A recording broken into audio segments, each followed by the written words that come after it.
Bapak Sugito bisa dimulai Pak ya? Iya Pak, siap Pak.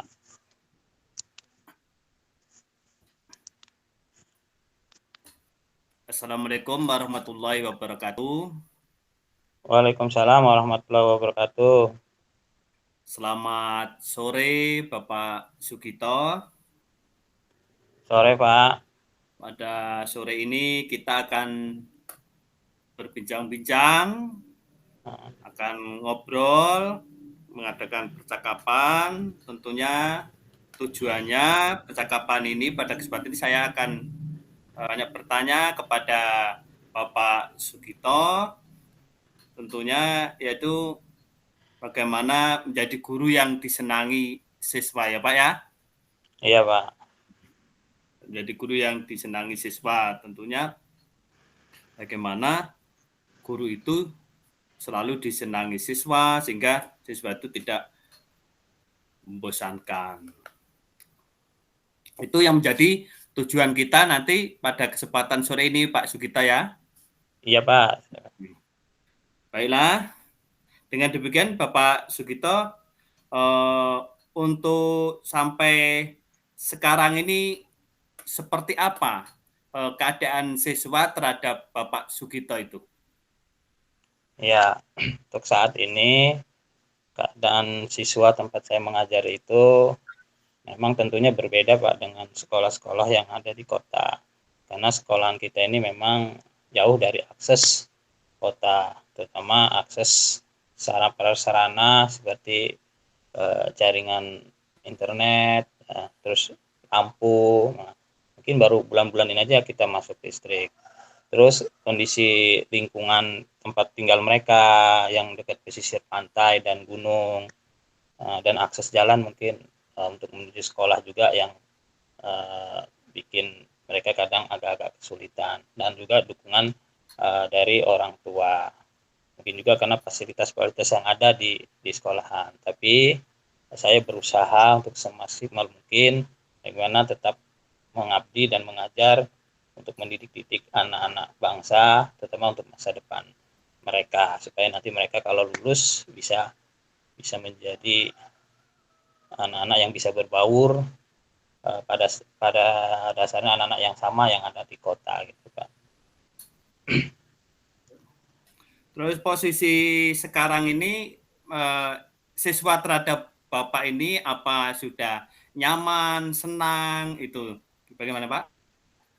Kalau untuk posisi saat ini saya berusaha bagaimana bisa siswa itu nyaman, senang, dan bisa mengikuti alur proses pembelajaran. Nah, di sini saya berusaha bagaimana saya sebagai guru juga sebagai mentor bagi anak-anak itu bisa memberikan pembelajaran yang bisa berfokus dan berpihak kepada siswa, sehingga siswa itu lambat laut dia bisa menyukai dan menyenangi kita sebagai guru dalam proses pembelajaran. Karena kalau siswa itu sudah tidak menyukai kita, maka proses pembelajaran itu tidak akan berjalan semestinya. Maka saya berusaha siswa itu untuk senang menyukai saya dengan metode-metode tentu pembelajaran yang selalu memberikan kesepakatan pada murid pembelajaran kita mau model mana. Intinya saya bagaimana bisa pembelajaran itu berpihak kepada murid, dan saya sebagai guru harus bisa menjadi contoh dan teladan bagi murid-murid saya nanti Pak. Terus kira-kira apa Pak Sugito kekuatan untuk mencapai semua itu Pak? Kekuatan yang untuk mencapai itu tentunya ada pada diri saya Pak sebagai guru. Karena saya harus berusaha walaupun keterbatasan sana prasarana, tapi saya tetap kekuatan saya harus melakukan pendekatan kepada murid saya itu, dan setiap ketemu setiap pagi saya melakukan 5S, terus saya selalu senyum kepada siswa, kan itu selalu memberikan nasihat-nasihat yang kira-kira bisa memotivasi anak-anak kita itu dan bisa membayangkan bahwa masa depan dan cita-cita mereka itu adalah sangat sangat sangat luas kan itu kan. Ya, jadi itu. Kemudian kira-kira Pak Sugito hambatan-hambatannya itu untuk mencapai itu ada nggak hambatan-hambatannya? Ya, hambatan itu pasti ada, Pak, ya.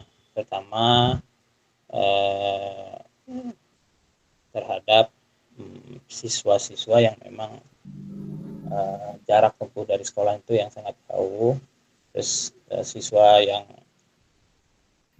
banyak fokus pada mentingin pekerjaan daripada pendidikan. Itu sih hambatan-hambatannya. Tapi untuk saat Hambatan. ini hambatan-hambatan itu bisa diatasi. Nah, terutama untuk memotivasi anak-anak tersebut, Pak. Kemudian solusinya, mungkin Bapak tahu solusinya ya, dari segi hambatan, tantangan itu solusinya menyelesaikannya itu seperti apa, Pak? Solusinya sih yang saya lakukan, Pak, di sekolah ini, terutama siswa-siswa yang minat dan motivasinya belajar itu kurang.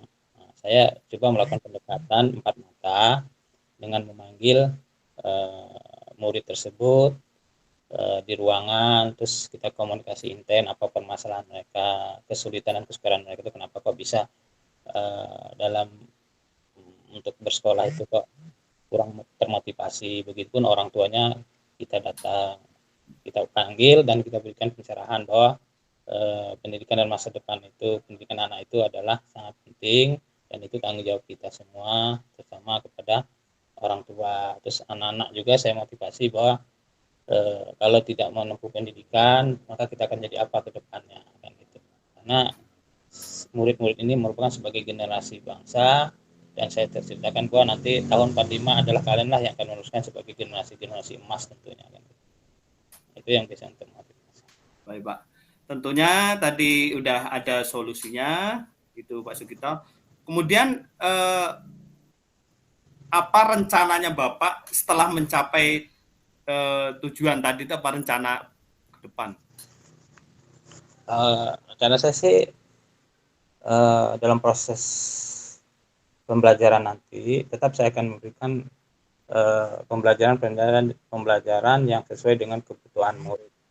Artinya setiap saya mau masuk sebelum proses pembelajaran, jadi saya harus menyiapkan kira-kira apa yang akan dibutuhkan murid tersebut sehingga murid tersebut akan termotivasi untuk selalu belajar dan termotivasi lagi untuk datang ke sekolahan. Tentunya saya tidak bisa bekerja sendiri, harus berkoordinasi dengan pihak sekolah, mulai dari kepala sekolah, waka-waka, terutama kurikulum dan waka sarana prasarana untuk menunjang proses pembelajaran yang akan saya berikan kepada siswa-siswi karena gimana pun saya tidak bisa bekerja sendiri tanpa adanya dukungan dari pihak sekolah dalam proses pembelajaran tersebut.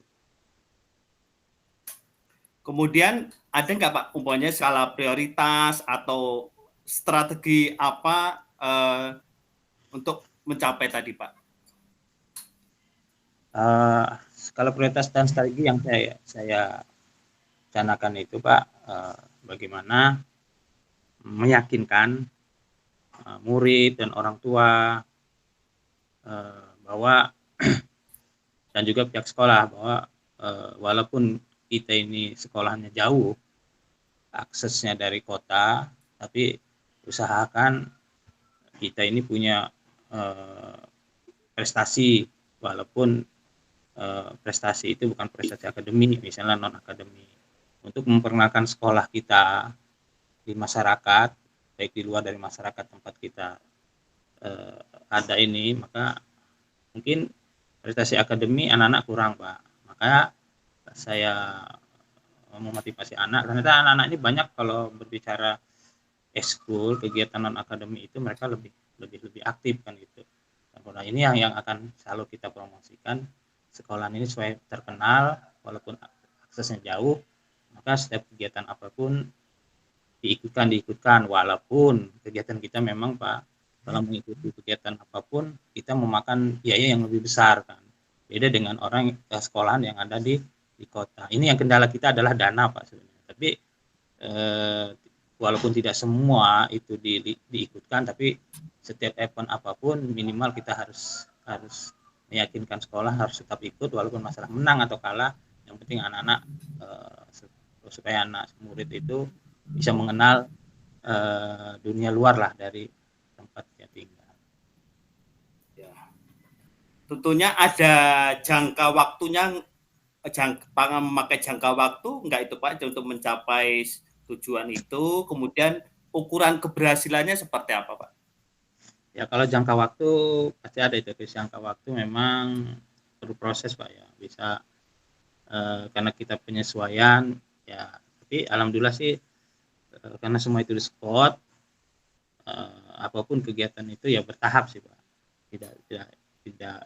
tidak mesti harus instan kan gitu, karena kita juga berkaitan dengan anggaran. Misalnya kalau di negeri ini kan susah Pak ya, kalau misalnya tahun ini kita tidak ada anggaran itu, ya mungkin kita ambil dari komite gitu Pak. Tapi kalau tahun depan dianggarkan yang sudah ada di rencana anggaran yang dibuat oleh sekolah itu, mungkin akan enak kan gitu. Makanya kita agak dipilah-pilah itu Pak, maka jangka waktunya itu kadang-kadang pertimbangannya ya sedikit ini ada belah-belah gitu lah Pak.